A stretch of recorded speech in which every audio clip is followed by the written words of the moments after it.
The Fan on demand.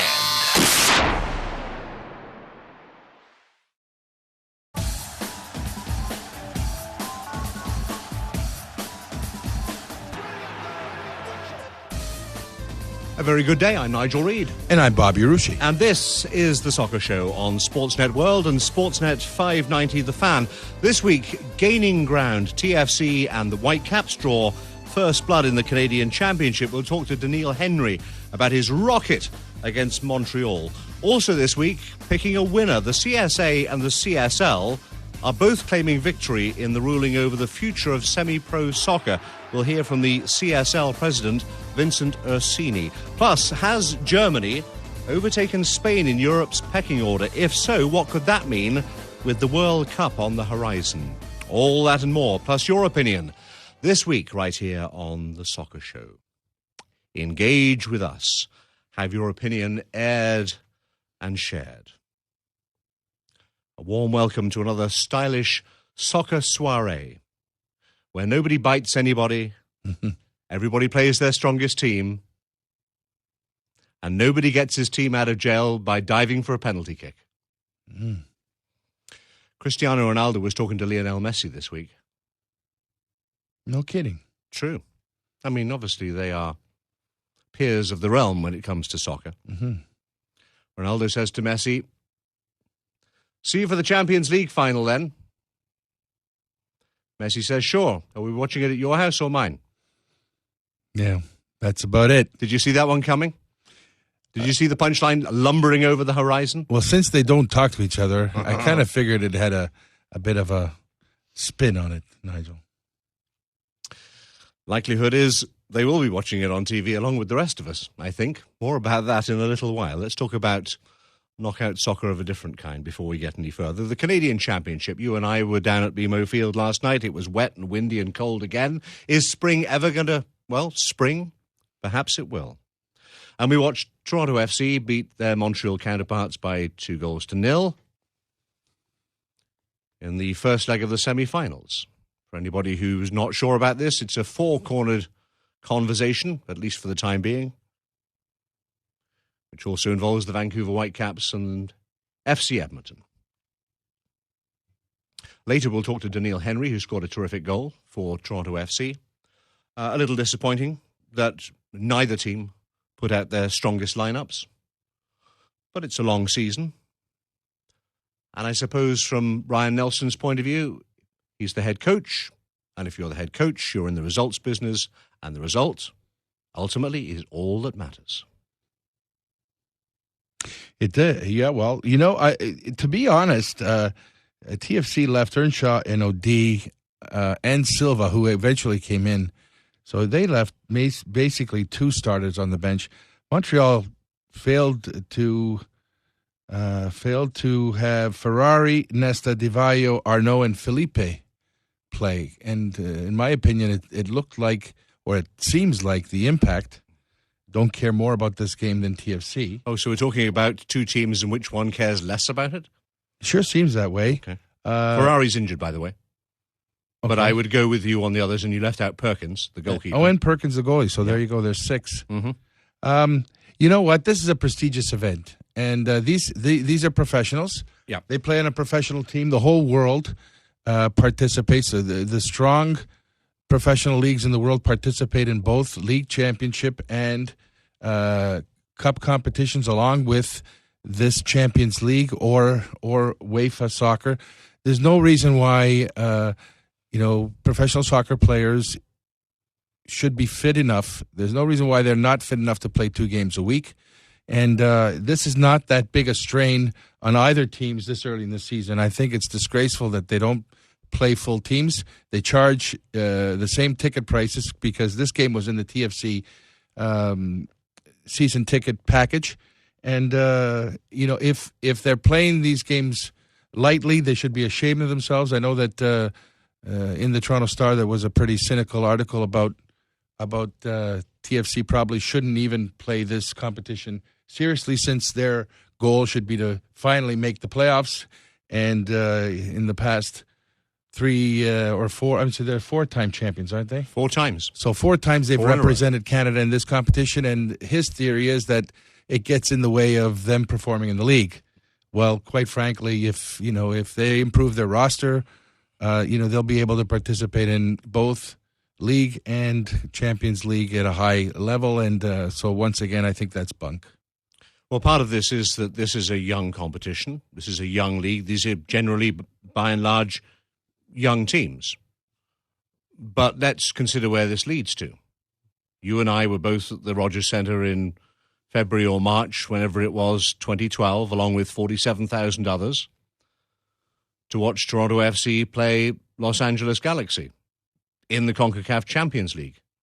How did TFC get there? They got there by winning the Canadian Championship. I was in Montreal in 2009 in the Big O. There was 55,000 there. I couldn't hear myself think. Absolutely. On that famous night when the Impact beat Santos Laguna, who were in the final again, by the way, by 2-0. How did they get there?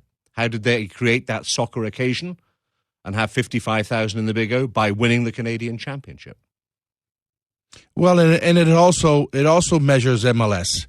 And over the 6.5 years that you and I have done this show, I've always moaned about the quality of this league.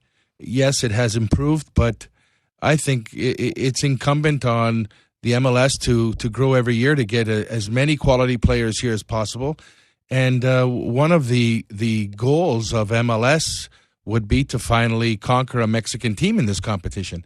And every team that is involved in the Champions League needs to take it seriously.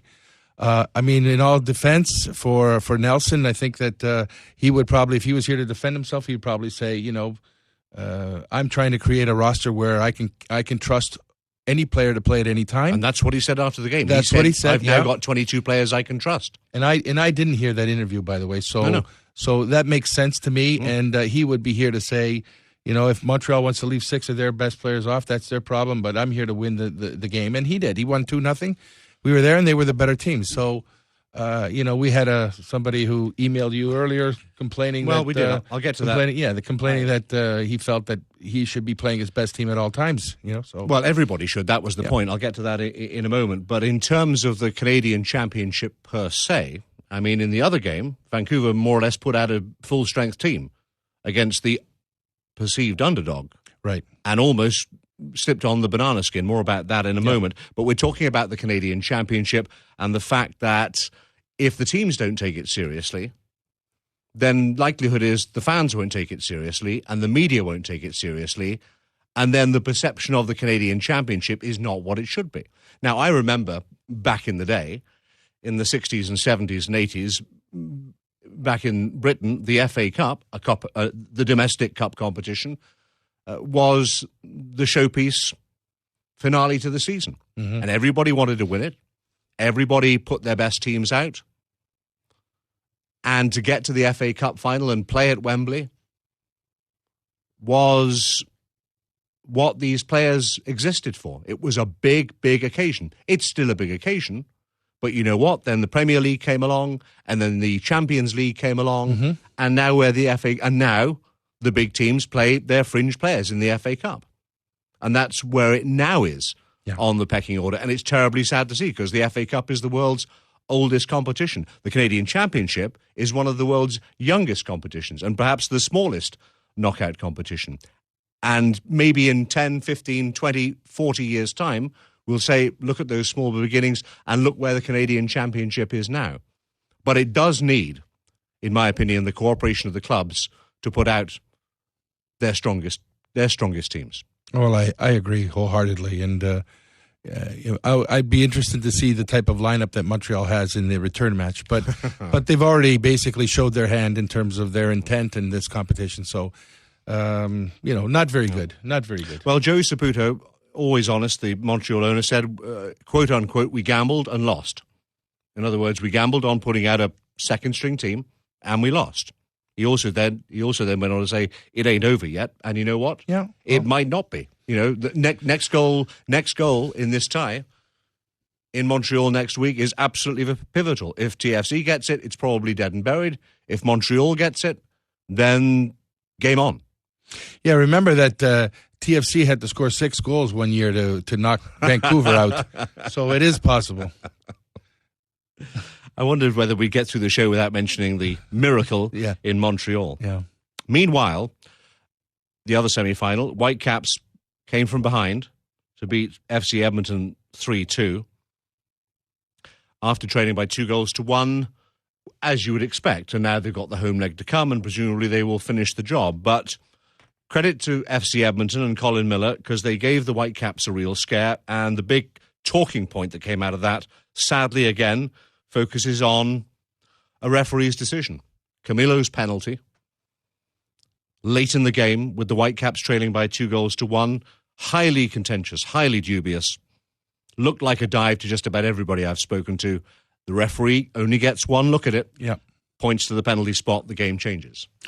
Well, we've been seeing a lot of that. The Champions League games, especially the first one where 2 goals from Bayern Munich were absolutely bad decisions on behalf of the referee and his linesman.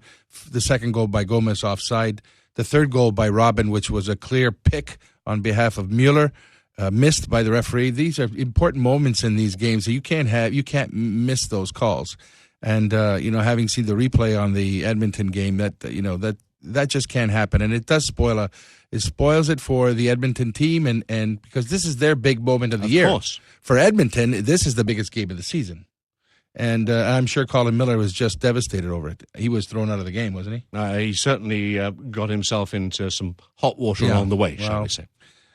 Shouldn't happen, does happen. We don't like to take referees. I certainly don't like to take referees to task on this, whether it's round the corner or in Europe. But we've seen some questionable decisions made, certainly so far this week. Later in the show, we're going to talk to Vincent Ursini. He's the president of the Canadian Soccer League. A couple of nights ago, the judgment came down, so to speak. And what essentially has come out of it is that the future of semi-pro soccer in this region remains uncertain. The CSL as is going to now carry on for 2013. But the CSA is also claiming victory in this judgment, saying, well, it's just a stay of execution, and maybe we acted in haste, but we will desanction the CSL at the end of the current season. CSA, by the way, put out a statement, declined any interview requests, but the CSL are happy to talk about it. I mean, it's a mess, it's a muddle, I think. Well, the poor CSL. I mean, I know that the Vincent Ursini and his teams are trying to continue to create their best interpretation of senior soccer possible. But, they really haven't endeared themselves to their communities. They still have the ethnic ties to a lot of the teams. With all respect to those ethnic groups, of course, I'm so proud of having played with the Toronto Metros Croatia when I did. And if it wasn't for these ethnic groups, Toronto Italia, First Portuguese, Serbian White Eagles, the Panhellenic, the Greeks, the history of soccer in this city would have been, obviously very different than what it has been. But, I mean, coming into this, to the 2013, going forward, trying to create developmental leagues, I think the CSA basically has made a decision that says, guys, you aren't the league for us going forward. You don't fit the profile. You don't fit the profile. We'll get onto this in much more detail later in the show. Engage with us. Email me, nigel@fan590.com, or tweet me at Nigel_Reed. You're watching The Soccer Show on Sportsnet World and listening on Sportsnet 590 The Fan.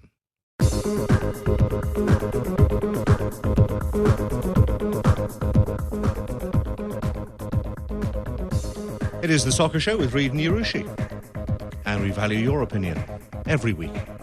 We read them all religiously and diligently. So if you want to email me, then I'm looking forward to hearing from you. The email address is nigel@fan590.com, or you can tweet me at Nigel_Reed. In seconds, we'll talk to Doneil Henry. What a great goal he scored against the Montreal Impact in the Canadian Championship, and he, of course, is a Canadian. I wonder if he was watching what we were watching on Tuesday and Wednesday Because players do, you know. Well, they should. Oh, they should be. They should be watching They this. should be watching those games. Okay, so quick thought on this. Germany over Spain in the Champions League semi-finals. Germany outscores Spain 8-1, by my reckoning, in the first legs. Lewandowski hat-trick. Bayern just too strong physically and mentally.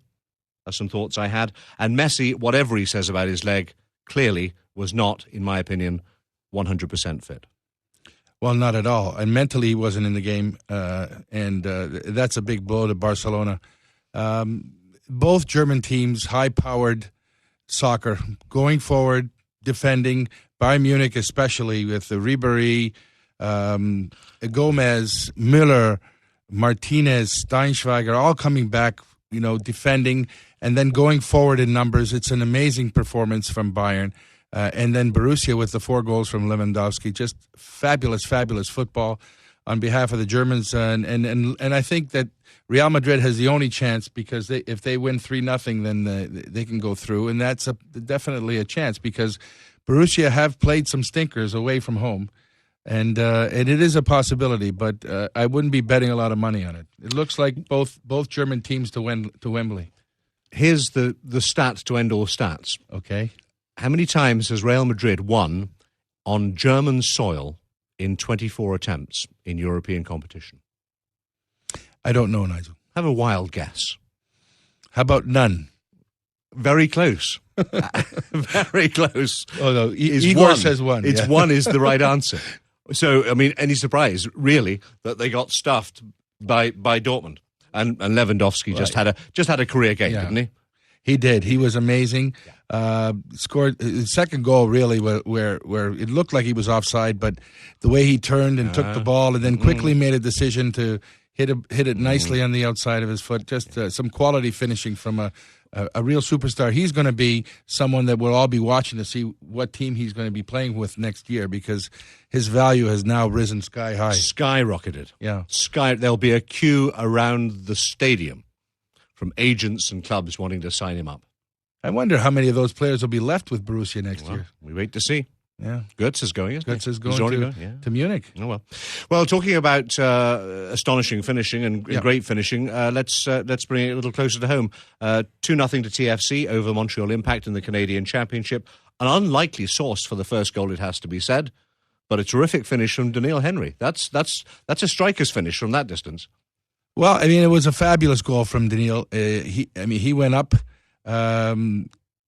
to try and get his head on to something, corner, and then he just happened to hang around at the right time. The ball bounced back to him, and then he unleashed that wonderful shot. I mean, Doneil will tell you that over time he'll score more goals like that. But playing center back, you rarely get those chances, and when you do score, they're really sweet. Yeah. And he had a smile from ear to ear as he went by the bench, giving high fives to everybody. If you don't buy a ticket, you can't win the lottery. Here's Doneil Henry. Welcome back to the Soccer Show, my friend.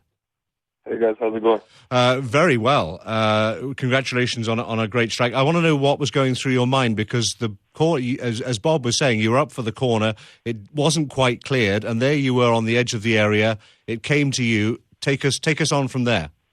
Well, usually I'd run back into my position before to stop a quick counterattack, but I don't know. I just hanged out, didn't quit on the play, and there it was, the ball right at my feet. So I said, "Hey, why not? Let's take a strike." First time, no second thought. You just put your laces through it. That's exactly what happened. And well, there you go. You see, and as you caught it, and you caught it perfectly, you must have thought, "Oh, this is going in. This isn't going going into the stands." Yeah. You must have just had a thought, no? Yeah. As soon as I hit it perfectly, and I just saw it, and I just knew it was going in. So it was a great moment for me and my team. And I don't know, when I saw it. When I got home, I was like, wow, what a great goal. It was a great. You're going to tell us, you're going to tell me, and Bob, as you know, was a central defender, right? And he had chances from time to time. You're going to tell us that you do this all the time in training, right? And no, I won't lie to you. A couple of times in those small-sided games, you get a few tries. Sometimes they go really well, sometimes they go terribly wrong, but to hit it in the game and to go so perfectly, it was pretty funny. Doneil, as great as the goal was, your play last night was also very, very strong in terms of keeping Montreal off the score sheet. And a lot of players who played yesterday are looking to play a lot more with TFC and to give Coach Nelson a lot to think about, because a healthy team is one where there's, a lot of players who can play at any time. And of course, speaking on your behalf, you want to play as often as possible. So it's important for every time that you're on the field and you get a chance that you show the coach what you can do. Yeah, it's been a really tough campaign so far for this 2013 season, especially getting injured after qualifying and not performing my best, but I've definitely gained confidence over the last few, and my coaches have really picked me up. I've been doing really well in training, and you know what? They keep me focused, they keep me going every day, and I just want to thank them for sure. And the boys at training, especially the GTA and the GTA young boys, they've done really well, and they're right on beat right now. So getting those 90 minutes and guys putting their shifts on, they really opened the eyes to the coaches, I guess. But they know what we're capable of doing, and we definitely showed that we're here whenever they call upon us. Well, not only that, it's your objective to prove to Coach Nelson that he shouldn't take you out of the lineup, period, because that's your objective. With all respect to your teammates, and I hate to put it that way, but you got to look after number one. Myself. Yeah, definitely understand that, but I'm going to try and keep in the lineup. But at the end of the day, I'm going with my coach's decision, and I'm pretty sure he won't put me in no tough situations. I know when the time is right. Eventually, I can make that jump to the starting spot. But right now, there's a lot of great pros in front of me that I take a lot out of every practice. And Danny, Caleb, he's a great leader, a long-time vet in the league and overseas, but Darren especially too, mentoring me and taking me and telling me the ropes for being Galley. It's been a great learning process. I mean, as Bob says, for you, I mean, last night and perhaps next Wednesday, and who knows when the next league chance will come along. I mean, you have to, in some respects, do two things. You have to do the job that you're selected to do by the coach on the night, which you did last night, but you also have to be aware that this is the shop window for you, as Bob alluded to. This is the shop window to say, you know what, I actually do belong in that starting lineup. And Bob's right. Number one is where you want to be as that central defender. Yeah, well, definitely. Every time you go on the pitch, the only time you're going to prove yourself to get minutes, correct, is when you play the games that count. And I thought I did a great job last night, but I'm not going to settle for just playing great. I just want to be consistent now. So getting my minutes when they come, I just need to make sure that I do the stuff that I can do right and defend first. Here's the other thing, Doneil, that seasoned observers, if you like, have said about last night's game, that it was kind of TFC reserves against Montreal's B team. And that's a little harsh, I'm sure, in some respects. But it does, I think, bear making the point that there were a whole lot of Canadians on one team and a whole lot of Canadians on the other team, and this is the Canadian Championship. And so often on this show, over the years, we've spoken about the fact that Canadians don't often get a chance to shine. Right. Yeah, we had 5 Canadians in the lineup, yep. And Montreal playing the B team order. It doesn't matter to me. When we took full advantage of whatever they want to put out on their team, but we won the first leg, and we're going to Montreal to hopefully take the second too. And continue in the tournament. Right now, we're going to be ruthless. All we want to do is win. So, coach knows that we put out a completely different team too, and he has the trust that we can get the job done. So, we're ready for whatever. We just want to win. How would it feel like to mark Thierry Henry on Saturday? I was getting to that myself. Were you? Have you thought about it? Be honest. Have you thought about it? Definitely. It's not the first time I thought about it. Yeah. He's such a class player, and you know what? You just want to see how you match up against him and see where you are. And because smart player, a long time in the game playing at the top flight, so definitely. Yeah, and I suppose we shouldn't also underestimate the fact that a win's a win. Doesn't matter what the competition is. And 3 days from now or 2 days from now, then you're back in league action as a team. And any player I've ever spoken to tells you that a win breeds confidence through the camp. So maybe this, can be pushed on to the weekend when New York come. Exactly. We've been excellent at home, and we just need to see out games and finish them strong. But no, definitely there's a lot of positive things going on within the group, and we just want to keep striving and keep feeding off of it. So, like I said, it doesn't matter who we play. It doesn't matter if it's a reserve game. It doesn't matter if it's a game that means if it's training games. We always want to win, and we want to continue to feed off of that. And that's the spirit, is it not, Bobby? It is. And speaking of spirit, I mean, you've been speaking or intimating that this year it feels a lot better. The team is coming together. There's some great camaraderie. There's mentorship. It feels like Coach Nelson has really made his mark there. Yeah, definitely. Since preseason, all the guys that have came in so far have put in a lot, especially into the way we want to play. And everyone comes into training 100% wanting to play, wanting to fight, and the competitive level of play that we're doing right now it's been amazing. So just credit to the boys who come in every day and put their best in, and that's only going to make the group stronger. Well, that's all you can do. It strikes me before we let you go that not only there was your goal last night, Jeremy Hall scored a rocket as well at the week. So what's going on the practice field? Are you all sort of shooting on site up at Downsview, sharpening those skills? Yeah, well, I know that everybody we do a lot of the extra stuff, shooting from distance, defending, set pieces, everything. We're taking all aspects into the game, and we're trying to work on it to better ourselves. So it's not like we're only focusing on one side of the game. We're going to hit it from every aspect of the game, especially the things that we struggle on, and keep working hard. Well, congratulations on that goal. We wish you well in the second leg, and we will assume, Doneil, that you will keep coming up for corners and set pieces because you're a nuisance in a good way. Thank you, guys.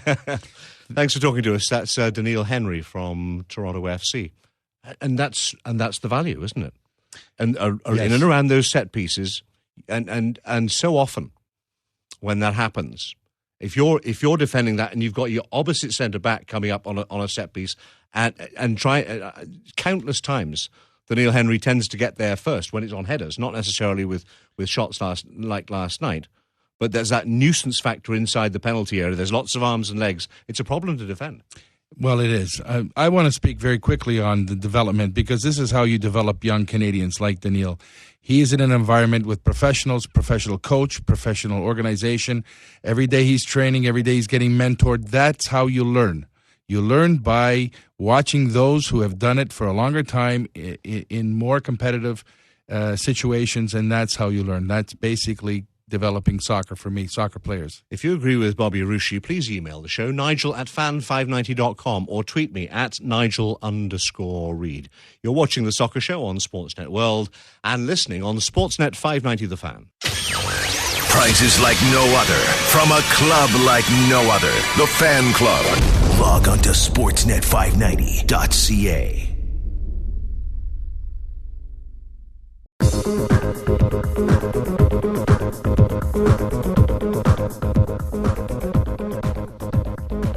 We always suggest that you engage with us by email or Twitter. Duncan from Brantford, Ontario. There's a famous town, Brantford, Ontario. Famous for? CSL franchise. Well, and Wayne Gretzky. Ah, there you go. Even I know that. Yes. Duncan writes, TFC versus Montreal, being one of the few that has attended every TFC home match since 2007, which prompts me to tell you, Duncan, that you're probably a glutton for punishment. Being one of the few that has attended every home TFC match since 2007, the game in the Canadian Championship against Montreal was one of, if not, the poorest efforts by the Reds. Nelson's playing his bench players shows TFC has little interest in this tournament, and that's too bad, as it's likely the only thing TFC has a realistic chance of winning this year. What was Nelson thinking in playing his bench players? Earnshaw should have played. I would have thought another goal would have set us up nicely in Montreal. And now we're hoping for a result of at least a draw or a 1-0 loss to see TFC advance. Well, you see, we've spoken about it. Is it important that younger players get a chance in front of a real crowd, in a real competition that means something? And bear in mind, the winners of the Canadian Championship qualify for the CONCACAF Champions League, and that's how you get 47,000 at the Rogers Centre. This is where it all stems from. Or do you say we're putting out our first team and we're going for it and we're treating this competition seriously? There are no wrong opinions. In soccer, only your individual ones. You've got to play everybody. You've got 22, 24 players. Nelson has to feel this comfort zone amongst everybody. There are moments during the season where you have a chance to put in, players who don't normally play. Okay. And this was an opportunity. And to be honest, in the end, results speak. 2-0 victory. The first time that TFC have shut out the opposition. So I think there's a lot of positives that came out of Wednesday's game. Even though Duncan does make a good point, and we spoke about it in the first segment. We most certainly did. Now then, here's an interesting dichotomy. I'm not sure if that's the right word. In front of me, I have two press releases. One from the Canadian Soccer Association and one from the Canadian Soccer League. If you've been following this story for some months, you'll know what this is about. Did you know, by the way, there is a Sport Dispute Resolution Centre of Canada? Are you aware of this? I had no idea. No, I don't think anybody did, but we all do now. And they're headed by a justice. Justice Hugh Fraser. Yes. This is important stuff. Unbelievable. And essentially what has happened is that back in February, the CSA said to the CSL, we're taking away our sanctioning. We're not going to support you anymore. And you might think, well, that doesn't mean very much. Well, actually it does, because you have to think about things like match officials and referees. The CSL threw their hands up in horror and said, you can't do this. It's February. We're kicking off in a couple of months. What are we supposed to do? CSA said, not our problem. So the CSL went to FIFA, and then they went to CONCACAF, and FIFA and CONCACAF said to them, not our problem. We don't care. They said this is a domestic dispute. You right. sort it out. You sort it out. And so the CSL sought refuge from the Sports Dispute Resolution Centre of Canada. This is important. I'm not joking here. A couple of days ago, the SDRCC said CSA were a little hasty in desanctioning you, a bit too hasty, and so we're not going to have this happen. They still have the right to desanction you, said the justice, but not right now. And so the CSA are saying, right, okay, well, the dispute resolution people are saying we were right. And we have the right to desanction the Canadian Soccer League. Maybe we jumped the gun a little, but we're going to do it anyway at the end of the season. It's all a mess, and it shouldn't be happening in Canadian soccer. The CSA went on to say, by the way, in their statement, no additional media interviews will be granted on this topic.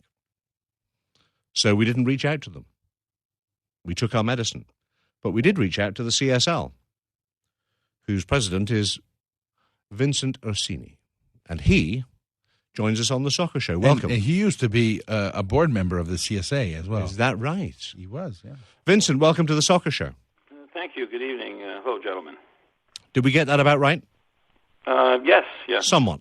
Yes, no. It seems to me that we spoke a little earlier in the day before the show that kind of both sides are claiming victory here. So, in a sentence or two, Vincent, what does this decision mean as far as the CSL is concerned? First of all, I just want to say that you're absolutely right about both sides claim victory because, we got exactly what we wanted, and the decision, basically was what we wanted. But when I read the CSA press release, I thought it was really good wordsmithing. I thought, wow, it looks like they won the case.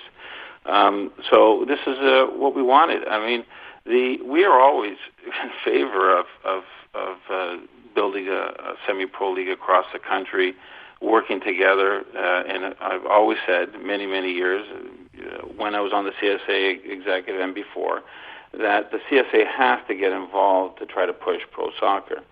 The only thing is that no one's ever spoken to us. All these plans are made, and in fact, they quote the Eastern report. Well, the specific things in the Eastern report talk about corroborating with the existing leagues across the country, not just the CSL, the Quebec Provincial League, and senior amateur leagues. As I understand it, Vincent, what the CSA is saying is essentially the CSL doesn't fit the profile. We're going with the Eastern Report, and that's kind of going to replace the CSL. Is that the way you understand it? Well, that's what they try to say, but the CSL is the implementation of the Eastern Report. It's just a matter of spreading it across the country. And like I said, we want to cooperate. The only thing is that how that decision means that you kill the only semi-pro league, at this stature, the level league in the country, is ridiculous, absolutely ridiculous. So do you see this as a positive for the Canadian Soccer League, or as we discussed earlier in the day, and certainly as the CSA sees it, merely as a stay of execution for 12 months? Well, and I'm glad you worded it that way.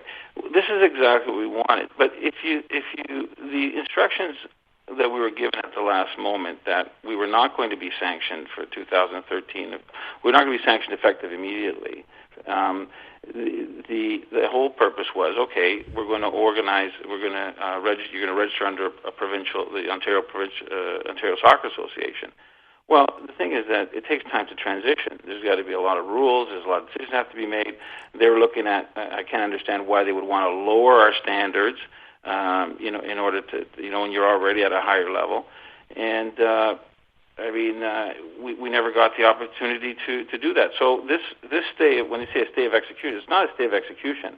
The year was granted so that we can follow what should be due process with everyone who's interested in pushing forward this semi-professional league across the country and seeing how we're going to transition. So, if the intention was to work with the CSL and all respective groups and in rolling out the report, this would be a normal process, and we're very, very happy and want to be involved in that and want to be part of that. But this is exactly the stay of execution. You hit it on the nail. Is that their actions show that they have no intention. There's been a conspiracy for the last couple of years since I came back to kill the league for the benefit of the large provinces, being Quebec and Ontario. Quebec got their league started, and Ontario is trying to get their provincial semi-professional league started. So, this is all a masquerade. The intent is they want to kill the league that's been around for 87 years. Well, I think, and you need to dialogue with Victor, obviously, so that he can tell you straight whether he wants to work with the CSL as being part of this new Jimison report, or he actually does believe what you've intimated, that you guys have unstable franchises. You're still ethnically based. You had a lot of bad publicity in 2012. And maybe it's time that you help us with this new league that we're going to be creating. I don't know. It just feels that way, Vince, to me. Okay, so let's talk about unstable franchises. The three major teams, Vancouver, Montreal, and Toronto Lynx at the time, all failed. Okay, those were our top level teams, and those within the last 15 years had one failure. Okay, all of them. And we have the fact that we have teams. There's some teams that exit, but we've had some stability. We've got 8 or 9 teams that have been around for many years. So the stability issue is of no consequence. Besides the fact is that at this level of soccer, throughout the world at every level, but the fact is that the teams lose money. Owners have to invest every year. And thank God that people are passionate enough, because if you're a straight businessman, you'd never want to burn money year after year. And they're strictly doing it for the love of the game. And for the last 87 years, there's been enough individuals or corporations that have been doing that. Thank God, in the last year and a half, we're actually starting to get some major individual companies that are well-heeled financially to get involved in the league. We're looking. We understand that there's some franchises that are weaker financially, and we proposed 2 years ago that we wanted to split up into 2 divisions, because there's no use with some teams that are struggling and holding all the other teams back. No different than what happened in the USL when they split up into two divisions. It happens even with MLS. There's franchises, that have and have-nots. And the have-nots, unfortunately, hold back the league sometimes. Well, the league, as far as that's concerned, as far as we're aware, obviously sort of shares the money around. We've only got 30 seconds, Vince. Unfortunately, yes, okay. we're horribly out of time. Sorry, if I can say about the match fixing, there's another thing. As soon as that event happened, yep. The league is a victim like every other league in the world. But we were given strict instructions to do absolutely nothing until CSA and FIFA got back to us. And that's it. Our hands were tied. We're taking proactive action. We were participants in the Interpol and FIFA conference, the only thing you can do about match fixing is education and prevention, and hopefully cause a deterrent. And let's hope that's by implementing rules. And let's hope that those lessons have been learned. Vincent, I'm terribly sorry to have to cut this short. Thank you very much, Nigel. But good luck, Vic. There we are, Bobby. Vincent Ursini, the president of the Canadian Soccer League, which will continue in 2013. Thereafter, who knows? Future unknown. I want to say thanks to Vincent Ursini and to Doneil Henry, to our team, Brian, Igor and Jennifer.